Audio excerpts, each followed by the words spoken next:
Hello বন্ধুরা, তোমাদের জনপ্রিয় নাটক ভাগ্যরেখা নাটকের 407তম পর্ব নিয়ে চলে আসলাম তোমাদের মাঝে। তো বন্ধুরা, ভিডিওটি দেখার আগে তোমরা যদি এই চ্যানেলে নতুন দর্শক হয়ে থাকো তাহলে চ্যানেলটি এখনই সাবস্ক্রাইব করো। তাহলে চলো শুরু করা যাক। কীর্তি মনে মনে অভয়কে সন্দেহ করে, কারণ অভয়ের আইডি কার্ড পায় কীর্তির রুমের মধ্যে। কীর্তি অভয়ের বিষয়ে সব কথাগুলো বলে বরুণকে। তখন বরুণ অনেক রেগে যায়। বরুণ মনে মনে বলে, অভয় এত খারাপ কাজ কিভাবে করলো কীর্তির সাথে। বরুণ তখনই অভয়ের কাছে যায় আর অভয়কে বলে, অভয়, কীর্তি তোর ভাবি হয়, আর তোর ভাবির সাথে এমন কাজ কিভাবে করলি। বরুণের এই কথা শুনে অভয়ও আশ্চর্য হয়ে যায়।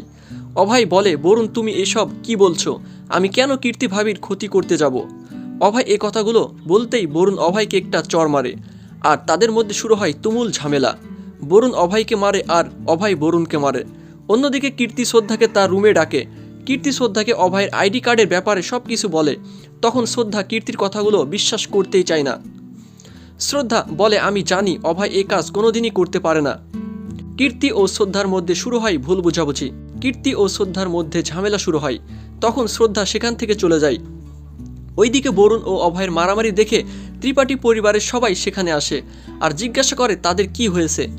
তখন বরুণ সবাইকে অভয়ের কথাগুলো বলে আর অভয় সব কথাগুলোকে অস্বীকার করে। বরুণের এইসব কথাগুলো শুনে কেউ বিশ্বাস করতে পারছিলই না যে অভয় এই কাজ করতে পারে। অভয়ের মা বলে, আমার অভয় কীর্তির ওপর হামলা কেন করবে? অভয় এই কাজ করেনি বরুণ। সবাই যখন বাড়িতে যায় তখন কীর্তি আর অভয় সবার সামনে বসে কথা বলে।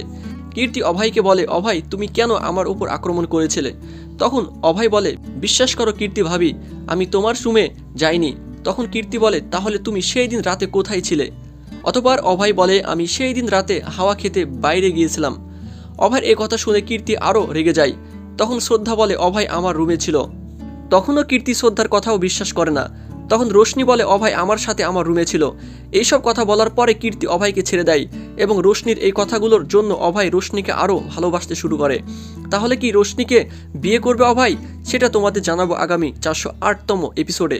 ততক্ষণে তোমরা আমাদের এই চ্যানেলের সাথেই থাকো এবং ভাগ্যরেখা নাটকের নতুন আপডেট ভিডিও পেতে সবার আগে আমাদের এই চ্যানেলের সাথেই থাকো এবং চ্যানেলটি সাবস্ক্রাইব করো। ভালো থেকো, সুস্থ থেকো, ধন্যবাদ।